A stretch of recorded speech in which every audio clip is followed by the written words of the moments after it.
Channel subscribe कीजिए, bell icon पर click करके ऑल पर जरूर क्लिक कीजिए तो आपको वीडियो अपलोड होते ही नोटिफिकेशन मिलेगा आपके स्मार्टफोन पर। हेलो मेरे दोस्तों, अगर आप एक एनआरआई है तो ये वीडियो ज़रूर एंड तक देखिएगा, आपको काफ़ी कुछ सीखने मिलेगा।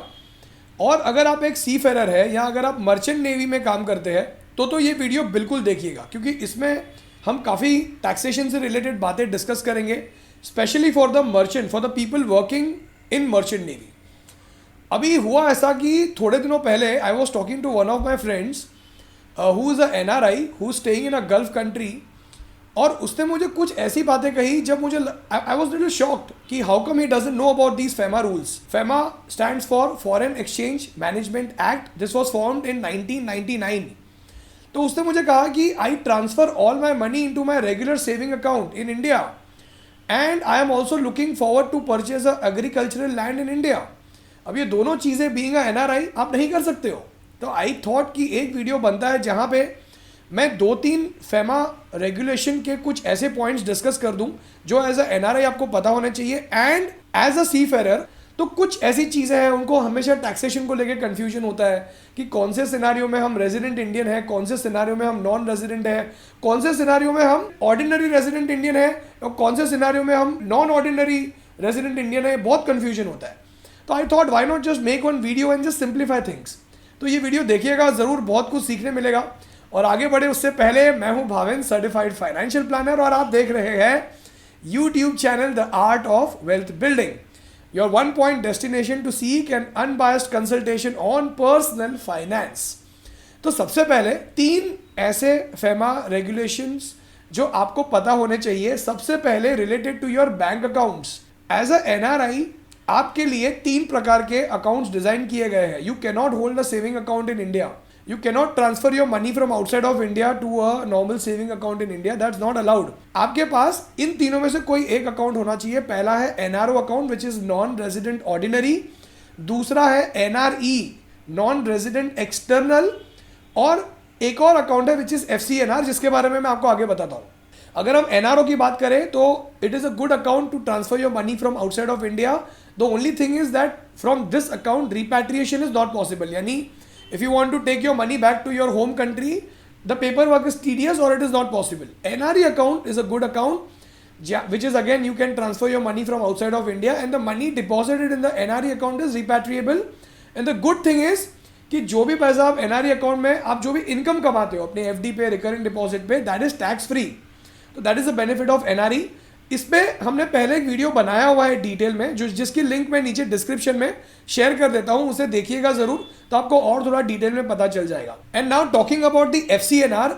FCNR is kind of a fixed deposit which a NRI can hold, जहां पे एज अ एनआरआई आप अपना पैसा किसी भी फॉरेन करेंसी में, टॉप 5 फॉरेन करेंसीज में आप होल्ड कर सकते हो। It is a kind of deposit जहां पे आपको इंटरेस्ट भी मिलता है और मेच्योरिटी के समय पे आप ये पैसा दोबारा से रिपैट्रिएट कर सकते हो, and the interest earned on the FCNR is also tax free. तो ये भी, इसके ऊपर भी मैंने हमारे पिछले वीडियो में बात किया है, तो ये भी जरा देख जरूर लीजिएगा। सो फ्रेंड्स, ये तो हमने बात की about the account maintenance, NRE, NRO and FCNR. So now let us talk about the next FEMA rule being a NRI that you should be aware of is investments in India. Being an NRI, you can invest in most of the investment products except from the small saving schemes and PPF। ये ऐसी scheme है जिसमें government taxation benefits offer करते हैं और इनका return भी जो है, इंटरेस्ट जो इन पे मिलता है वो टैक्स फ्री होता है। तो being an NRI, you cannot invest into small saving schemes or PPF, and there are many options in which NRI can invest। So this is related to the investments। तीसरा FEMA rule ये कहता है कि being a NRI, you cannot purchase a agricultural land, farm land or plantation in India। You can't do that। You can purchase a residential or a commercial property, that is absolutely allowed, but you cannot purchase farm land, agricultural land or a plantation। This is the third rule। So being a NRI, आपको ये 3 FEMA rules याद रखने जरूरी होते हैं। तो now let's understand the taxation related to the seafarers or merchant navy, people working in merchant navy। लेकिन इससे पहले दोस्तों, अगर आप अपना पर्सनल फाइनेंशियल प्लान बनवाना चाहते हैं, आप ये समझना चाहते हैं कि आप अपने फाइनेंशियल गोल्स जैसे कि रिटायरमेंट, महंगाई बढ़ने वाली है, आपकी इनकम एक समय के बाद रुक जाएगी, तो आपकी रिटायरमेंट के लिए आपको फ्यूचर में कितने पैसे चाहिए होंगे और उस रिटायरमेंट को अचीव करने के लिए आपको अभी से कितना पैसा इन्वेस्ट करना होगा। उसके अलावा I am sure you would be having some other goals like kids higher education, marriage, going for a vacation every year, buying a car, buying a home.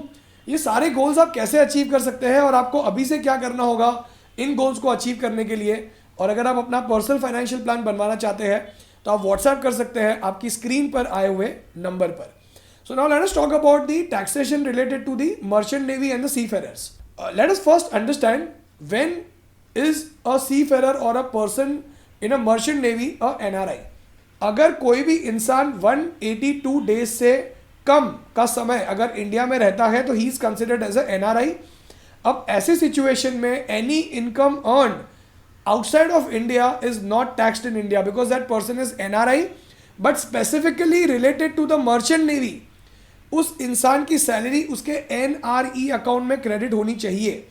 ये दो रूल्स मीट होने चाहिए, तब we can say the person a seafarer is a NRI और उसकी global income India में tax नहीं होगी। So now let us talk about the situation जहां पे कोई इंसान इंडिया में 182 डेज से ज्यादा रह लेता है। तो in that case there is a problem, right? Because 182 days से कम रहे तो पता है भाई NRI है, कोई इशू नहीं है, सैलरी भी NRE में आ रही है, it is not a problem. But what in the case where the person is staying in India for more than 182 days? तो इस सिचुएशन में there are two categories. One is resident ordinary and one is resident non-ordinary.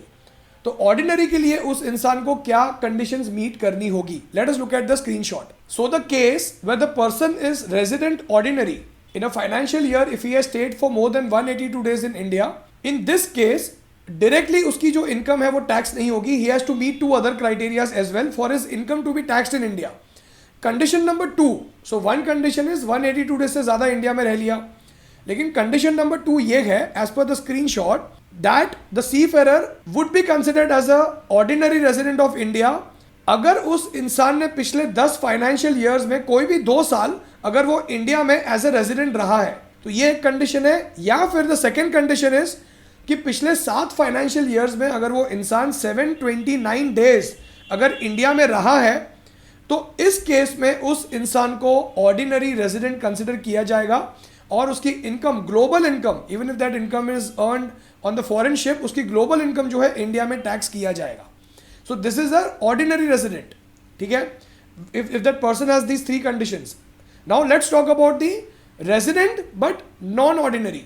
So let's say किसी एक financial year में कोई इंसान 182 days से ज़्यादा डेज इंडिया में उसने रह लिया, मे बी उसका कॉन्ट्रैक्ट नहीं था, लेकिन what happens, so what are the other conditions for him to avoid taxation is that if he has in last 10 financial years अगर वो 9 साल अगर वो नॉन रेजिडेंट रहा है और पिछले 10 फाइनेंशियल ईयर्स में if he has stayed in India for less than 729 days, तो यहाँ पे even in the current financial year if he has stayed in India for more than 182 days he would still be considered as a non resident. तो in this case he may not have to pay the tax in India. So I'm sure after looking at this video until now आपको ये समझ में आ गया होगा कि being a seafarer or a merchant navy भी आपको कब टैक्स भरना है और कब आपको टैक्स नहीं भरना है। Now let's talk about the 120 days rule. Budget 2020 में एक सर्कुलर आया था जहाँ पे ऐसा कहा गया था कि अगर कोई इंसान 120 डेज से ज़्यादा अगर इंडिया में रहता है तो he would be considered as a resident of India. और ये रूल आने के बाद या ये सर्कुलर आने के बाद कई सारे मर्चेंट नेवी और सी फेरर्स जो थे, मर्चेंट नेवी में काम करने वाले और सी फेरर्स, वो थोड़े से अपसेट हो गए थे। तो यहाँ पे एक कंडीशन ये है कि अगर कोई इंसान 120 डेज से ज़्यादा अगर इंडिया में रहता है और अगर उसकी इंडिया में इनकम 15 लाख के ऊपर है, मान लो उसके पास कोई बिजनेस है या उसकी कोई प्रॉपर्टीज़ है इंडिया में जहाँ से सब मिला के उसकी एनुअल इनकम अगर 15 लाख से ज़्यादा है, तो इस केस में he would be considered as a resident Indian. But for seafarers the thing is most of the seafarers don't have an income which is exceeding 15 lakhs in India, so this rule is not applicable.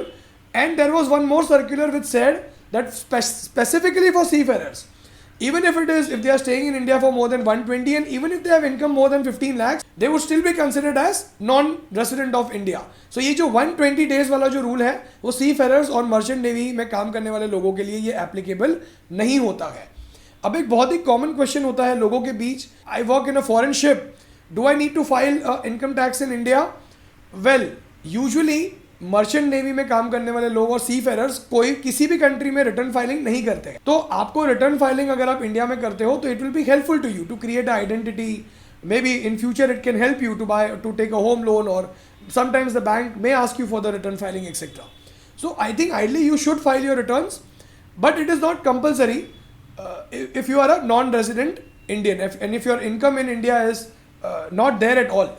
तो ये question बहुत ही common question होता है. So friends, I hope आपको कुछ चीज़ें जो FEMA से रिलेटेड थी, 3 रेगुलेशन जो आपको बीइंग एनआरआई पता होने चाहिए. And if you are a seafarer और वर्किंग विद मर्चेंट नेवी, आपको कब टैक्स भरना है, कब आपको टैक्स नहीं भरना है, ये चीज़ आपको क्लियर हो गई. सो फ्रेंड्स, आई होप आपको ये वीडियो से कुछ सीखने मिला हो तो प्लीज़ इस वीडियो को लाइक कीजिए, शेयर कीजिए.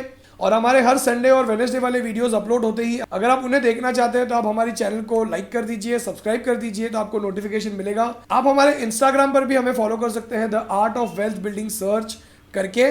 सो आज के लिए इतना ही. उम्मीद करता हूँ कि आपको इस वीडियो से कुछ नया सीखने मिला और आप हमारे वीडियोज़ आगे भी देखते रहेंगे. Thank you so much for your time.